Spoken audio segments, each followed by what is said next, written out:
శ్రీమాత్రే నమః. అమ్మ దుర్గమ్మ తల్లి, నీ బిడ్డలందరినీ చల్లగా చూడమ్మా జగన్మాత. అందరికీ ఆయురారోగ్యాలని, అష్టైశ్వర్యాలని, సుఖ సంతోషాలని అనుగ్రహించు తల్లి. అమ్మ అందరికీ, నీ బిడ్డలందరికీ ఎలాంటి కష్టాలు ఉన్నా, బాధలున్నా అన్నిటినీ దూరం చెయ్యమ్మా. అందరము నిన్ను నమ్ముకొని నీ పాదాలు పట్టుకొని కూర్చున్నాము తల్లి. అమ్మ అందరినీ కంటికి రెప్పలా కాపాడి ముందుకు నడిపిస్తూ జీవితంలో మంచి మార్గాన్ని ఎంచుకొని మంచి వైపు నడిచేలా చూడు తల్లి. నువ్వు చూపించే బాటలో మేము నడిచేలా, నీ యొక్క బాటలో మేము అడుగులు వేస్తూ ముందుకు వెళ్తూ ఉండేలా చూడు తల్లి జగన్మాత. అమ్మ ఆది పరాశక్తి, జగజ్జనని ఈశ్వరి, మా మాతే మహాకాళి. అమ్మ మా శత్రువులని, మా మా మమ్మల్ని ఎవరైతే కష్టాల పాలు చేయాలనుకున్నారో, మమ్మల్ని మాకు ద్రోహం చేసే వాళ్ళని, వీళ్ళందరినీ నువ్వే చూసుకోవాలి తల్లి. వాళ్ళని ఏం చెయ్యాలో అది నువ్వు చెయ్యి. మేము మాత్రం నిన్నే నమ్ముకొని బ్రతుకుతున్నాము. నిన్నే ఆరాధిస్తూ నిత్యం నీ ధ్యానం చేస్తూ, నీ సేవ చేస్తూ, భక్తితో ప్రేమతో నిన్ను ఆరాధించుకుంటూ జీవితంలో ముందుకు వెళ్తున్నాం తల్లి. అమ్మ కరుణించి కటాక్షించు తల్లి. అమ్మ నీ మాటలు విని, నువ్వు చెప్పింది వింటూ చేస్తూ ముందుకు వెళ్తూ నీ బాటలో నడుస్తున్న అందరినీ ఆశీర్వదించి అనుగ్రహించమని నేను నిన్ను వేడుకుంటున్నాను తల్లి. మీ పాదాలు పట్టుకొని నీ బిడ్డలందరినీ చల్లగా చూడు తల్లి జగన్మాత. అమ్మ ఈరోజు మా కోసం ఏం చెప్పడానికి వచ్చావు తల్లి? మా కోసం ఎలాంటి మాటలు మాకు తెలియజేయడానికి వచ్చావమ్మా? అమ్మ ఆది పరాశక్తి జగన్మాత, అమ్మలగన్న అమ్మ దుర్గమ్మ ఈరోజు మన కోసం కొన్ని మాటలు చెప్పడానికి వచ్చింది. అవి మనం ఇప్పుడు తెలుసుకుందాం. మీకు ఎన్నో రహస్యాలు తెలుస్తూ ఉంటాయి. వాటి గురించి క్లియర్గా మొత్తం తెలుసుకునే ప్రయత్నం కూడా మీరు మొదలు పెడుతూ ఉన్నారు. అదండి ఏంటంటే, మీకు మీ శత్రువుల గురించి, అలాగే కుటుంబ సభ్యుల గురించి, మీ ఫ్రెండ్స్లో కొంతమంది గురించి, ఇలా కొన్ని విషయాలన్నీ మీకు, కొన్ని వాళ్ళ గురించి రహస్యాలు మీకు తెలుస్తున్నాయన్నమాట. సో వాటిని మీరు ఇంకా లోతుగా, ఇంకా క్లియర్గా అసలు ఏంది అనే సంగతులన్నీ తెలుసుకోవడానికి మీరు ఇంకా ముందుకు వెళ్తూ అన్నీ మెల్లిమెల్లిగా తెలుసుకుంటూ ఉన్నారు. ఇది ఇక్కడి వరకే కాదండి. మీరు చేసుకునే భక్తి మార్గం, మీరు ఏ భక్తి మార్గంలో అయితే ముందుకు అడుగుపెట్టి ముందుకు వెళ్తూ ఉన్నారో, భక్తి మార్గంలో, ధ్యానంలో, ఇలా ప్రతి ఒక్క దాంట్లో మీరు ఉన్న రహస్యాలన్నిటినీ తెలుసుకోవడానికి ప్రయత్నిస్తూ ముందుకు వెళ్తూ ఉన్నారు. మీకు ఏ కొంచెం తెలిసినా దాని గురించి ఇంకా డీప్గా, డెప్త్గా వెళ్ళి అన్నీ తెలుసుకోవడానికి మీరు ప్రయత్నిస్తూ ఉన్నారు. మీరు పూజ చేసే సమయంలో భగవంతుణ్ణి ఆరాధిస్తూ ఉన్నప్పుడు మీ ఇష్టదైవాన్ని చూస్తూ ఉండిపోతారు. మీ కంటి నుండి నీరు కారుతూనే ఉంటుంది. ఇది గుర్తుపెట్టుకోండి. ఎప్పుడైతే మీరు భక్తి మార్గంలోకి ఎంటర్ అయి భగవంతుణ్ణి ఆరాధిస్తున్నప్పుడు మీకు ఏ దైవం అయితే ఎక్కువ మీరు ఇష్టపడతారో, ఏ దైవాన్ని అయితే మీరు ఎక్కువగా ఆరాధిస్తూ ఉంటారో, ఆ దైవానికి మీకు ఒక మంచి దారి అనేది ఏర్పడడం అక్కడి నుండే మొదలవుతుందన్నమాట. ఎందుకంటే ఎప్పుడైతే మీరు నార్మల్గా పూజ చేస్తూ సడన్గా మీ ఇష్టదైవం వైపు చూస్తే మీరు అలాగే చూస్తూ ఉండిపోతారు. అటు నుంచి కళ్ళు అటు ఇటు తిప్పడం, అసలు ఇంకా ఏది మీకు రాదు. మీ అందులోనే ఆ మాయలోనే ఉండిపోయినట్టు అటే ఇట్లా చూస్తూ ఉండిపోతారు. మీ కళ్ళ నుండి నీళ్ళు కారుతూనే ఉంటాయన్నమాట. అక్కడ అర్థం చేసుకోవాల్సింది ఏంటంటే, మీకు మీ ఇష్టదైవానికి కనెక్షన్ పెరిగిపోయింది అక్కడ అని. ఇద్దరికీ ఒక మంచి కనెక్షన్ ఏర్పడింది. ఆ త్రూగా మీరు ఇంకా మీ ఇష్టదైవానికి చాలా దగ్గర అవుతూ ఉంటారు ఇంకా ముందు. అప్పుడు అలాంటి సమయంలోనే మీరు ఇంకా ఎక్కువగా దైవాన్ని ఆరాధిస్తూ, అమ్మని ఆరాధిస్తూ ముందుకు వెళ్తూ ఉండాలి. ఎప్పుడైతే మీకు ఎంతమంది దగ్గర ఎన్నో అంటారు, అందరూ ఏమేమో చెప్తారు, ఏదేదో చేస్తారు. కానీ మీకు ఎంతమంది మిమ్మల్ని ఎంత ఇదిగా అన్నా, మిమ్మల్ని ఎంత తక్కువ చేసి మాట్లాడినా, ఏది చేసి మాట్లాడినా ఎవ్వరి ముందు మీరు తల దించకూడదు. ఎవ్వరి దగ్గర మీరు ఏడవకూడదు.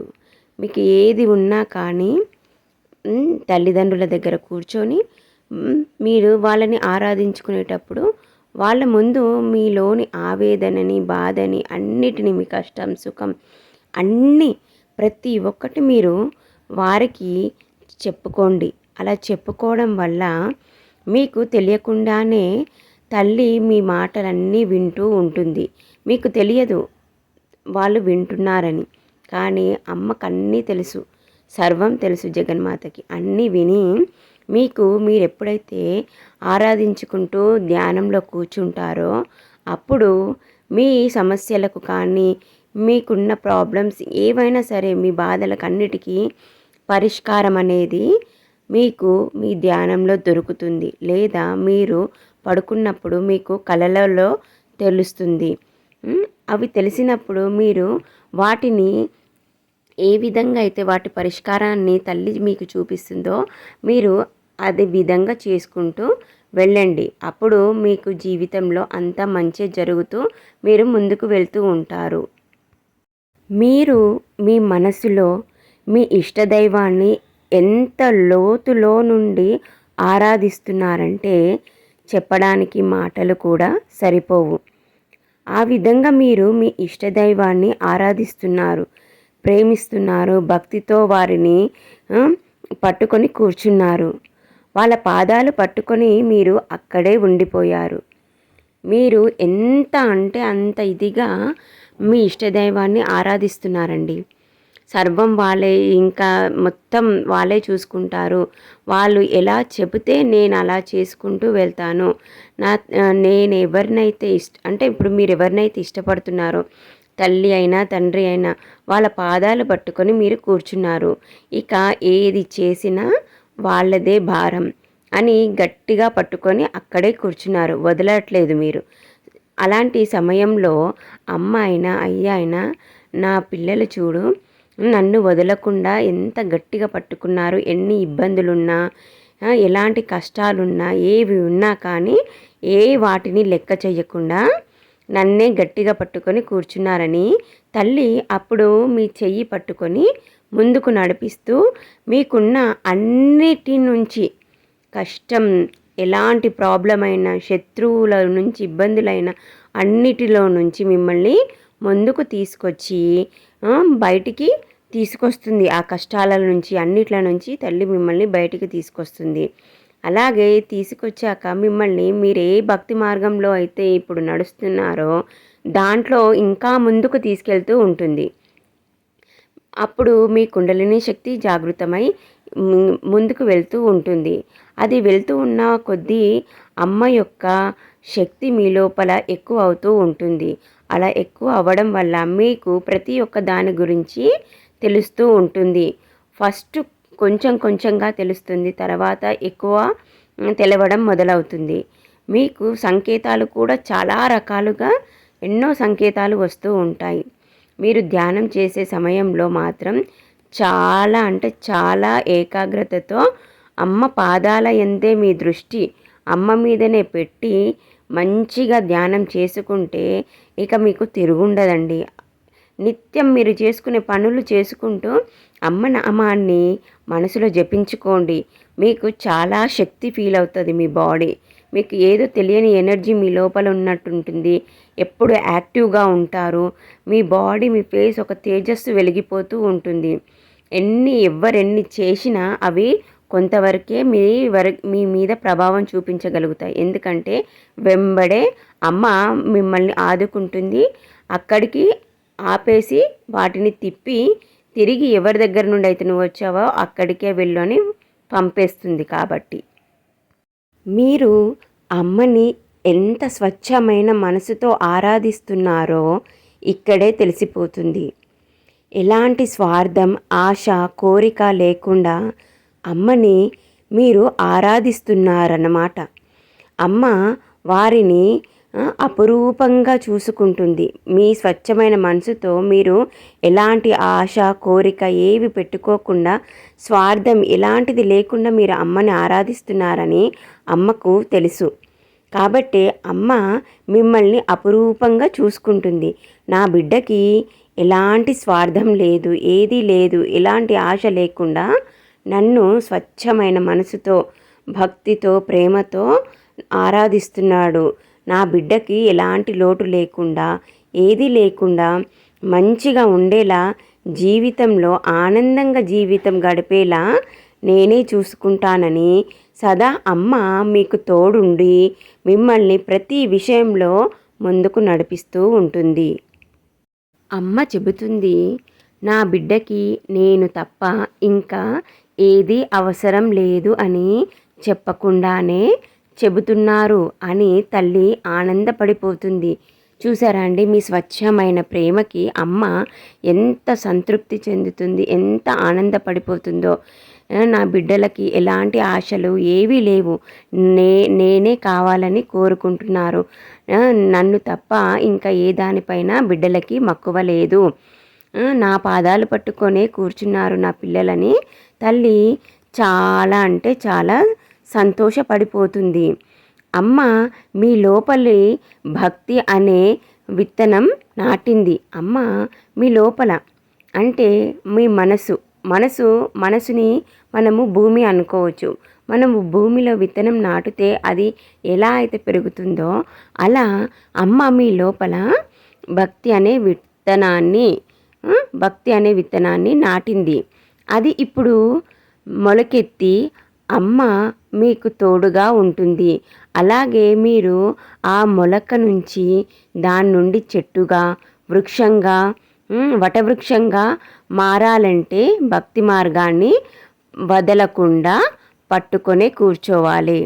చూసారా అండి, మీ అమ్మకి మీరు ఎంత ఇష్టమో అందుకే మిమ్మల్ని చేయి పట్టుకొని భక్తి మార్గంలోకి తీసుకొచ్చి మీ మనసులో భక్తి అనే విత్తనాన్ని అమ్మ నాటింది. అది ఇప్పుడు మెల్లిమెల్లిగా చిన్నిగా పెరుగుతూ చెట్టు అవుతుంది. దాన్ని మీరు ఎలాంటివి ఏ కష్టాలు, ఎన్ని అడ్డంకులు ఎవ్వరు ఎలాంటి సృష్టించినా ఏ దాన్ని మీరు లెక్క చేయకుండా అన్నిటినీ పక్కకు పెడుతూ ముందుకు వెళ్తూ ఉన్నారనుకోండి, చెట్టు కాస్త వృక్షం అవుతుంది, వృక్షం కాస్త వటవృక్షం అవుతుంది. అలా మీ భక్తి పెరుగుతుందన్నమాట.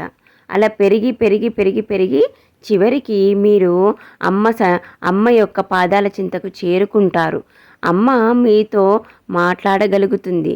అమ్మని మీరు అంటే డైరెక్ట్ మనం చూడలేకపోయినా కానీ అమ్మని మీరు ఫీల్ అవ్వగలుగుతారన్నమాట. అమ్మ ఎప్పుడు మీకు తోడుగా ఉంటుందండి, మిమ్మల్ని అస్సలు వదలదు. కాబట్టి మీరు దేనికి భయపడకుండా అమ్మ చెప్పినట్లు అమ్మ బాటలో నడుస్తూ వెళ్ళండి. ఎన్ని కష్టాలు వచ్చినా ఆగకుండా ముందుకు సాగుతూనే ఉండాలి. అప్పుడే ఆ మొలక అంటే ఏదైతే విత్తనం నాటింది కదా అమ్మ భక్తి అనేది, అది మొలక వచ్చి చెట్టై వటవృక్షమై అవుతుంది. అప్పుడు మీరు భక్తి మార్గంని గెలవడం అంటే విజయాన్ని సాధించడం, గెలుచుకుంటూ ముందుకు వెళ్తున్నారు. అలాగే వెళ్ళమని అమ్మ చెబుతుంది. అమ్మ తోడుంటుంది. ఇంకా దేనికి భయమండి? భయపడాల్సిన అవసరం లేదు. మీరు భక్తి మార్గంలో ఎంత భగవంతుడికి దగ్గర అవుతున్నారో ఈ రకంగా మనకి తెలిసిపోతుంది. ఇదే నిదర్శనం అన్నమాట.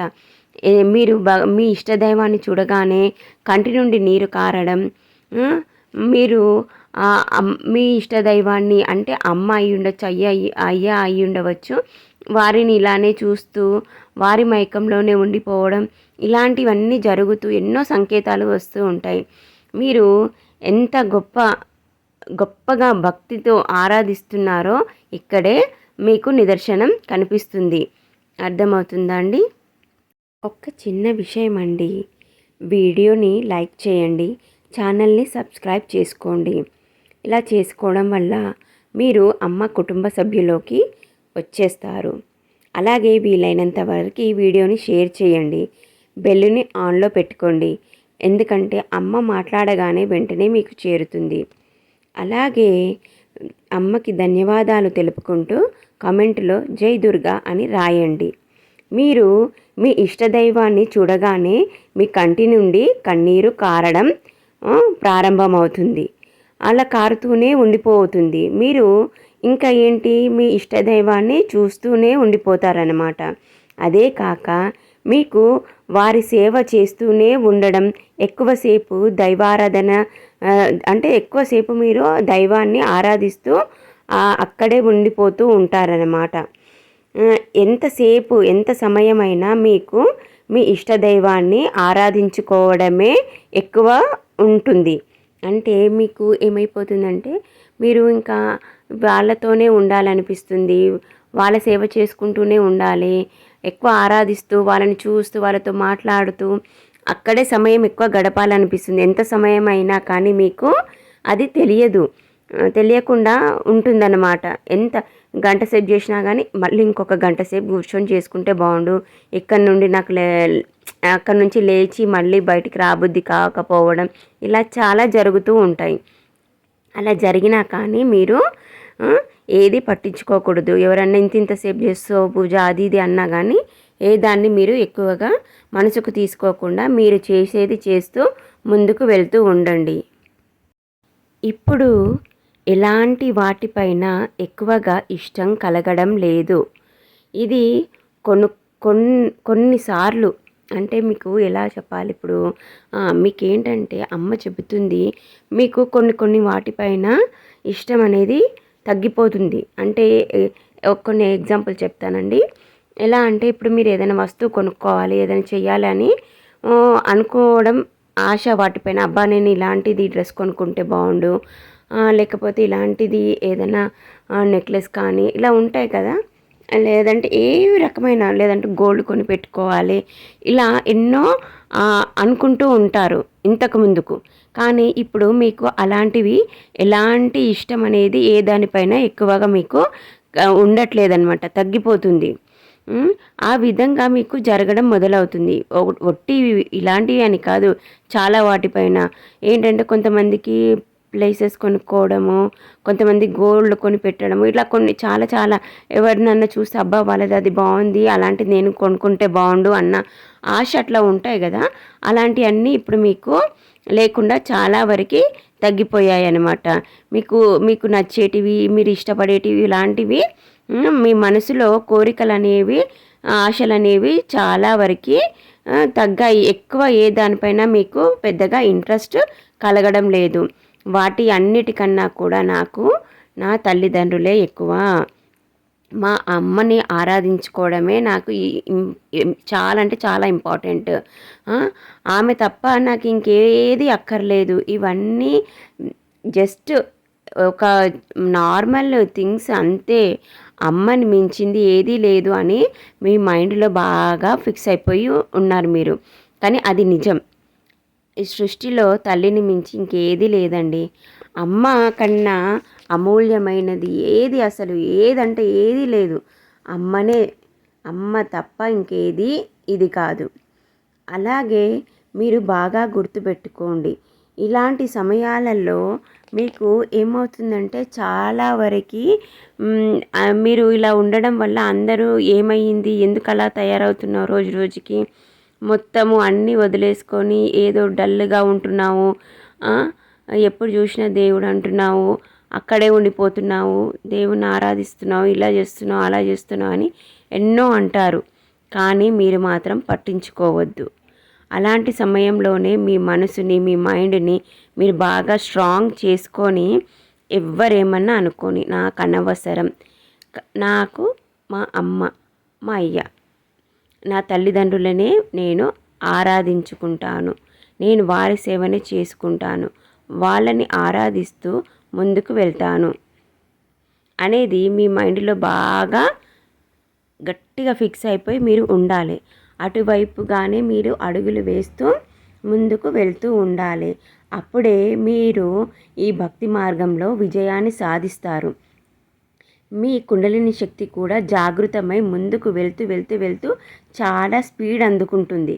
ఇలా మీరు ఏ దానికి భయపడకుండా అడుగులు వేస్తూ ముందుకు వెళ్తేనే విజయాన్ని మీరు చేరుకుంటారు. లేకపోతే మళ్ళీ మధ్యలో ఆగిపోవాల్సి వస్తుంది. మళ్ళీ ముందు నుంచి మొదలు పెట్టాలి. ఇలాంటివి కాకుండా ఉండాలి అంటే మీరు ఏ దాన్ని పట్టించుకోకుండా మీ దారిని మీరు వెళ్తూనే ఉండాలి. ఎవ్వరి దాని గురించి ఆలోచించకుండా అమ్మ గురించి, మీ భక్తి మార్గం మీది ఇదే ఆ మైండ్లో పెట్టుకొని మీరు ముందుకు వెళ్తూ ఉండండి. జై దుర్గా, జై జై దుర్గా. ఓం నమ శివాయ, ఓం నమ శివాయ.